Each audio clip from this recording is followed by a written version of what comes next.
জুলাই সনদের আইনি ভিত্তি না দিয়ে নির্বাচনী রোডম্যাপ ঘোষণা সরকারের প্রতিশ্রুতি ভঙ্গের শামিল বলে মন্তব্য করেছেন জাতীয় নাগরিক পার্টির সিনিয়র যুগ্ম আহ্বায়ক আরিফুল ইসলাম আদিব। ইসির নির্বাচনী রোডম্যাপ ঘোষণা নিয়ে সন্ধ্যায় এক ব্রিফিংয়ে একথা বলেন তিনি।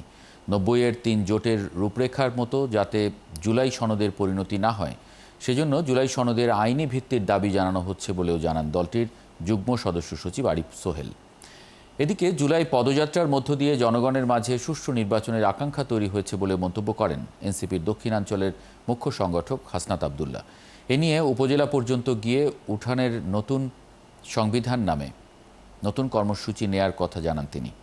সনদ যেটি এখন প্রক্রিয়াধীন আছে সেটিকে বাস্তবায়নের গ্যারান্টি যদি আমরা চাই তাহলে অবশ্যই এটার আইনি ভিত্তি দিতে হবে। এর আগে আমরা দেখেছি ৯০-এর গণঅভ্যুত্থানের পরে ৩ জোটের রূপরেখা নামে একটি সংস্কার প্রস্তাব বলতে পারেন বা দেশ গঠনের রাষ্ট্র গঠনের একটি প্রস্তাবনা বলতে পারেন, সেটা তৈরি হয়েছিল, যেটার কিছুই মূলত বাস্তবায়ন হয়নি।